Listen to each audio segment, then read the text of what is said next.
Quero abrir a palavra de Deus com vocês hoje. Todavia, antes de abrir a palavra, eu quero aqui agradecer aqueles que oraram em prol de duas pessoas que eu pedi no sábado passado. A minha irmã, Maria Aparecida, e também uma outra irmã da igreja aqui, chamada Maria dos Anjos. A minha irmã já saiu do hospital, já teve alta, está em casa. Ela deu um susto muito grande, porque ela teve um princípio de infarto e foi foi uma situação bem angustiante ali para a família, mas graças a Deus e as orações, ela já está em casa, reagiu bem a todos os procedimentos, está recuperando agora junto à família. Agradeço àqueles que oraram e Deus seja louvado. E também a irmã Maria dos Anjos, ela ainda está no hospital, mas também está reagindo bem aos tratamentos, né? E vamos continuar em oração por ela. Muito bem, queria convidar você a abrir a Bíblia no primeiro livro de Reis, no capítulo 18. O tema da nossa mensagem hoje é 5 passos de uma oração bem-sucedida. Eu não vou poder me estender em cada um desses passos, mas se você quiser anotar aí, como, quem sabe, um esboço para um sermão e posterior que você for fazer, trabalhar melhor, expandir melhor cada um desses passos, fique à vontade para isso. Primeiro livro de Reis, capítulo 18, verso 41 em diante. Está escrito: Então Elias disse a Acabe: Suba, vá comer e beber, porque já se ouve o barulho de abundante chuva. Acabe subiu a comer e beber, mas Elias subiu até o alto do Carmelo. Ali, encurvado para a terra, pôs o rosto entre os joelhos e disse ao seu servo: Vá e olhe para o lado do mar. Ele foi, olhou e disse: Não vi nada. Então Elias disse: Volte, e assim por 7 vezes. Na sétima vez o servo disse: Eis que se levanta do mar uma nuvem pequena, como a palma da mão de um homem. Então Elias disse: Suba e diga a Acabe: Apronte o seu carro e desça, para que a chuva não o detenha. Em pouco tempo, o céu escureceu com nuvens e vento, e caiu grande chuva. Acabe subiu ao carro e foi para Jezreel. A mão do Senhor veio sobre Elias, que cingiu os lombos e correu na frente de Acabe até a entrada de Jezreel. O primeiro passo de uma oração bem-sucedida, que a gente vê aqui nessa oração de Elias, tem que ver com fé. Nesse capítulo 18, Elias orou, fez 2 orações. A primeira oração, ele pediu a Deus para descer fogo do céu, ali diante dos profetas de Baal, no Monte Carmelo.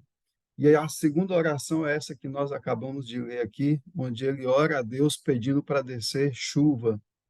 E aí eu pergunto para você, o que é mais fácil aos olhos humanos, o que é mais fácil, ou mais natural, né?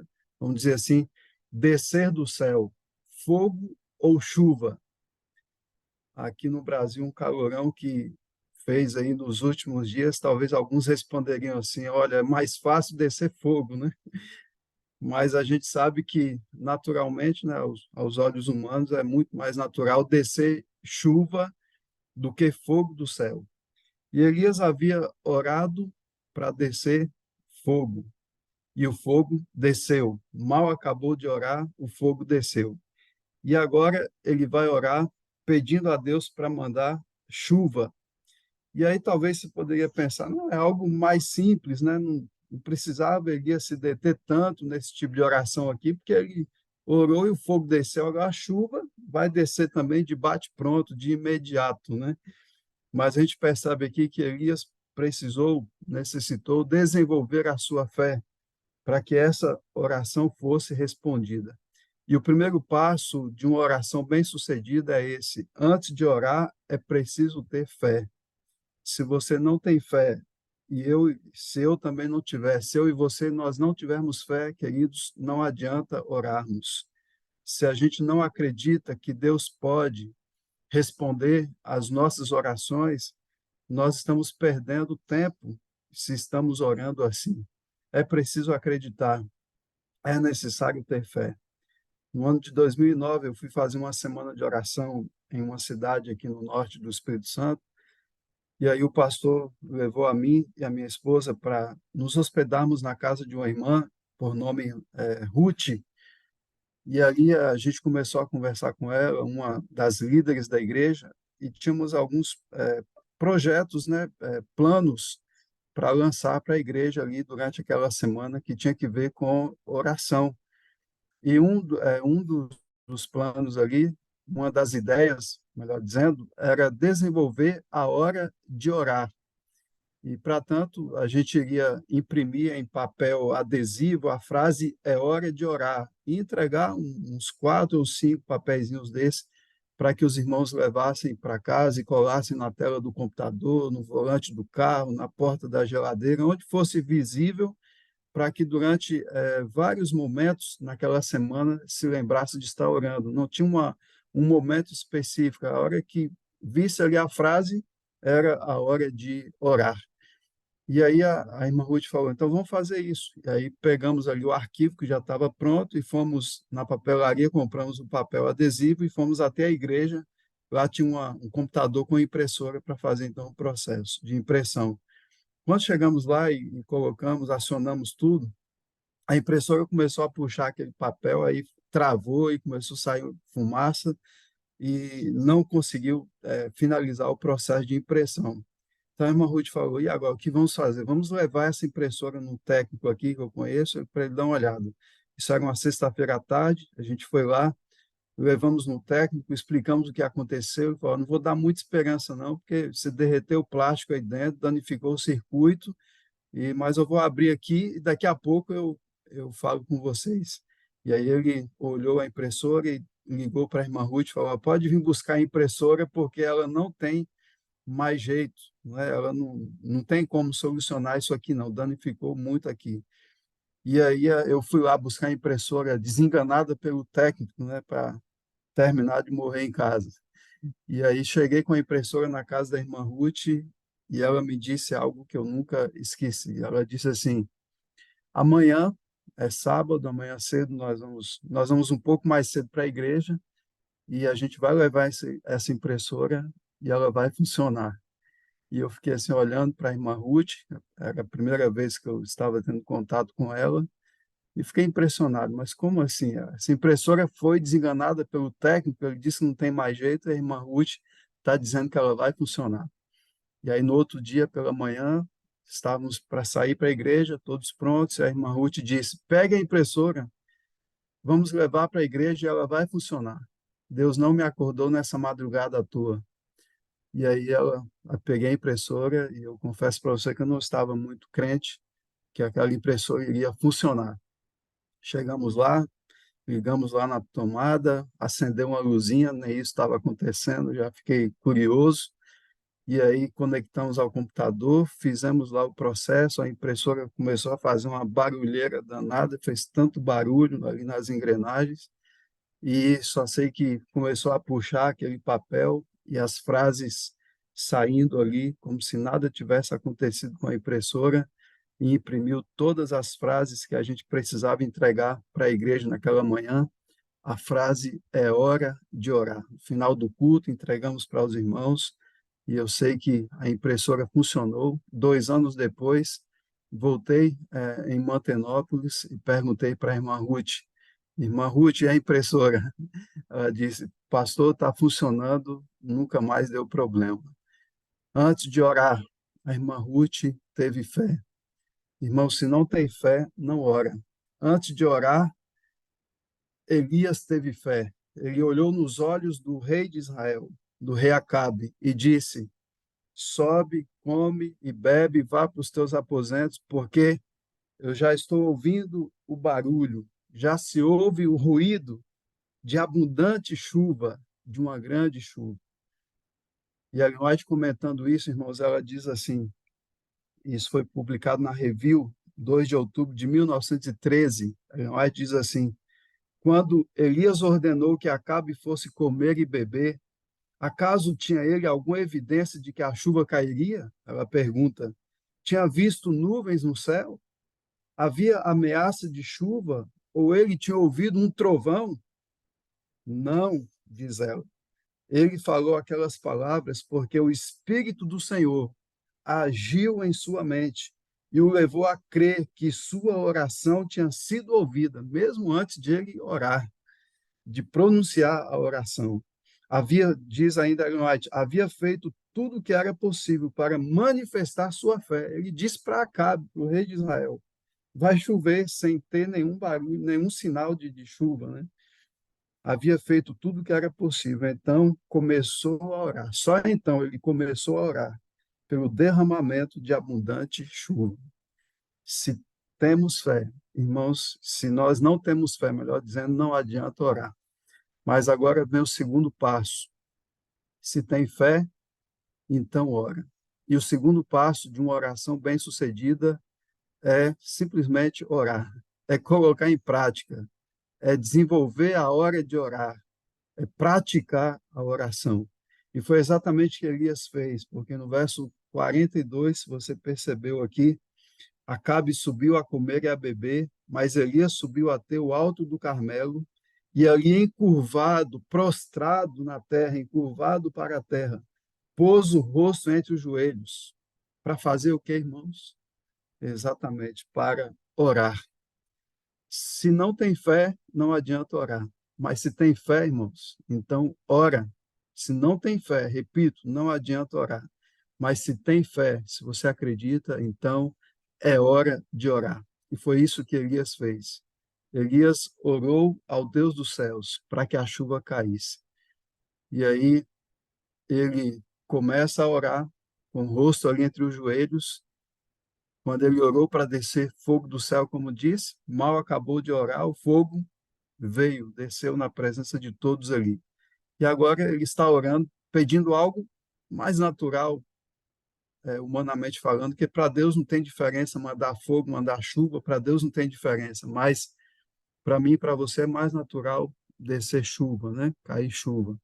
E ele começou a orar pedindo isso e a chuva não veio. Então Elias vai desenvolver o terceiro passo de uma oração bem-sucedida, que chama-se perseverança.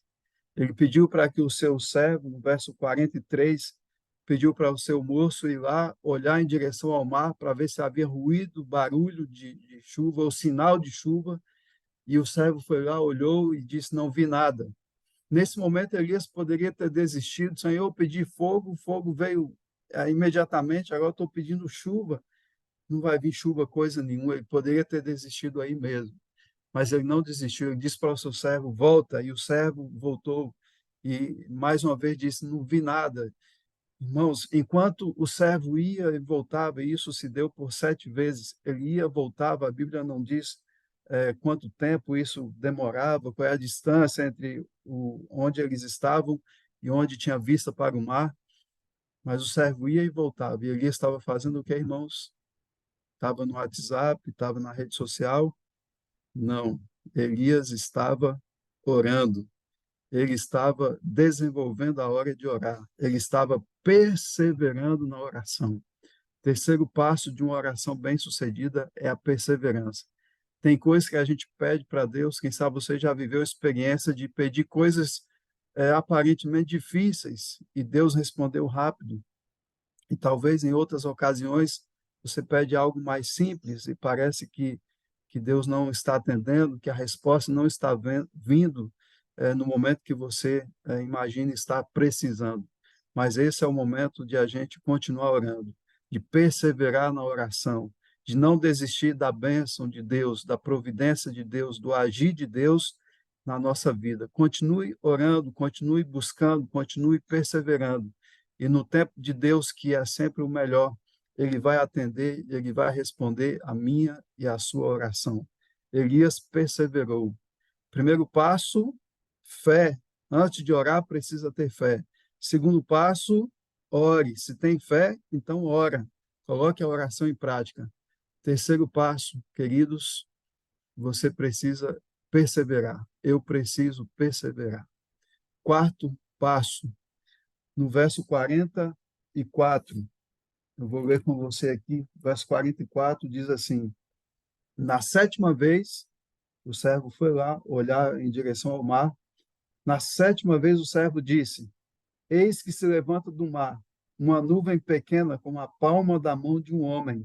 Então Elias disse: suba e diga a Acabe: apronte o seu carro e desça, para que a chuva não o detenha. O quarto passo também tem que ver com a fé. Fé em um pequeno sinal. Um pequeno sinal, queridos, foi mais do que suficiente para Elias entender que Deus estava no controle, que Deus estava atendendo a sua oração.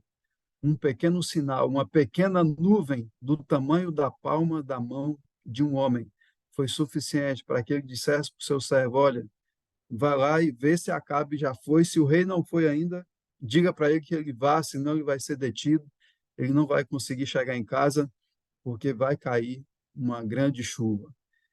Irmãos, fé em um pequeno sinal.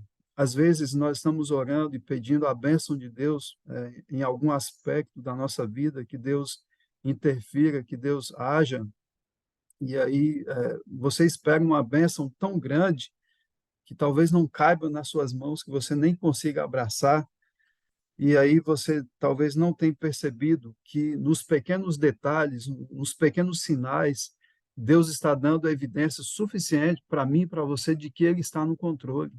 Talvez tenha alguém aqui que está orando pela conversão do esposo, da esposa, de um filho ou filha que está afastado dos caminhos do Senhor, um amigo, um parente, e você ainda talvez está orando aí por anos e ainda não viu essa pessoa no tanque de batismo, né, que é a bênção definitiva que você espera, a grande bênção de Deus, a pessoa entrar dentro do tanque e selar sua vida com Cristo. Mas pode ser que você não está percebendo que algumas mudanças já estejam acontecendo, que algumas situações ali, essa pessoa, Deus está trabalhando na vida dessa pessoa até que a bênção vai ser completa, a bênção vai ser definitiva, mas eu e você precisamos prestar atenção nos pequenos sinais, onde Deus está dando evidências. Filho, sossegue. Filho, descanse. Eu estou no controle. Eu estou agindo, eu estou trabalhando. E aí a gente coloca a nossa causa nas mãos de Deus, entendendo que a nossa luta, a nossa batalha, a nossa peleja, ela não é nossa, mas ela é de Deus. E agindo Deus, ninguém pode impedir. Elias desenvolveu esses passos. Primeiro passo, ele teve fé. Segundo passo, ele orou, colocou em prática. Terceiro passo, perseverou. Quarto passo, ele teve fé em um pequeno sinal. Um pequeno sinal foi evidência, e Ellen White ela comenta isso também, dessa evidência suficiente para Elias de que Deus estava no controle. Ellen White diz assim: Elias não esperou por evidência plena de que Deus o tivesse ouvido, mas esteve disposto a aventurar tudo, ou seja, mandou o servo ir lá reafirmar para Acabe: olha, vai para o seu palácio, porque vai chover. Então ele esteve disposto a aventurar tudo, ao menor sinal de seu favor, diz Ellen White. Estou eu, está você, estamos nós, queridos irmãos, dispostos a confiar plenamente em Deus, a demonstrar nossa fé, a testemunhar do Deus que nós servimos diante dos pequenos detalhes, diante dos pequenos sinais onde Deus está mostrando para nós que Ele está no controle da nossa situação, da nossa vida. E aí falta o último passo, né? O quinto e último passo. Nada mais é do que a resposta plena, definitiva de Deus, do nosso grande e poderoso Deus, a uma oração bem-sucedida. No verso 45 diz: em pouco tempo o céu escureceu, com nuvens e vento. Aquela pequena nuvem do tamanho da palma da mão de um homem cobriu todos os céus. E caiu grande chuva. Olha a resposta. E caiu grande chuva. Acabe subiu ao carro e foi para Jezreel. A mão do Senhor veio sobre Elias, que cingiu os lombos e correu à frente de Acabe até a entrada de Jezreel. Deus honrou a um homem, um servo dele, um homem de Deus, que esteve disposto a dar os passos e alcançou a resposta plena de Deus, a sua oração, ao que ele estava pedindo. Aí você pode pensar assim, indagar comigo, mas isso foi com Elias, né? Quem sou eu para dar esses passos e Deus atender da maneira como ele atendeu Elias? Elias era um profeta, ele orou para descer fogo e o fogo desceu. Quem sou eu diante desse homem de Deus? Se alguém for tentado, queridos, a indagar assim, há uma resposta. Eu queria terminar com esse texto em Tiago, na carta escrita por Tiago, no capítulo 5, joga por terra completamente essa possível indagação. Mas isso deu certo com Elias, comigo não vai dar certo. Mas como não? Tiago, capítulo 5, no verso 17, diz assim: Elias era homem semelhante a nós, sujeito aos mesmos sentimentos, e orou com fervor para que não chovesse, primeiro para que não chovesse sobre a terra, e por 3 anos e 6 meses não choveu. Depois orou de novo, essa oração que a gente acabou de meditar juntos aqui. Depois orou de novo, e então o céu deu chuva e a terra produziu os seus frutos. Mas o grande segredo aqui é: Elias era homem semelhante a nós, sujeito aos mesmos sentimentos, mesmas fraquezas, tentações, quem sabe sujeito a passar por ansiedades, por depressão, por dificuldades como nós enfrentamos, semelhante a nós. Mas ele orou e Deus atendeu a sua oração. E o mesmo Deus de Elias é o meu Deus, é o seu Deus, é o nosso Deus.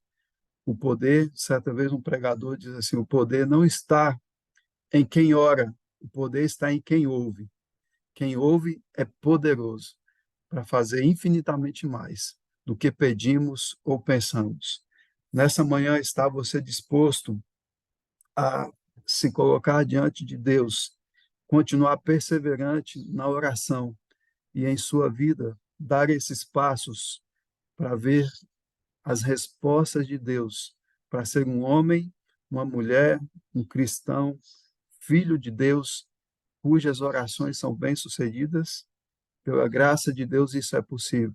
Que eu e você possamos nos colocar nas mãos dele. E como Elias, com os nossos joelhos no chão, que na verdade essa é a maior distância, né, entre o problema e a solução. São os nossos joelhos no chão. Que eu e você possamos dar esses passos e ver a mão de Deus atuando de maneira poderosa, porque a mão que estava sobre Elias é a mesma mão que está sobre mim, sobre você, sobre a minha casa, sobre a sua casa, sobre a nossa família, nesse dia e durante toda a nossa vida. Se você crê nisso, coloque-se nas mãos dele hoje. Renove a sua fé, a sua confiança de que esse Deus está no controle da minha e da sua vida, em nome de Jesus.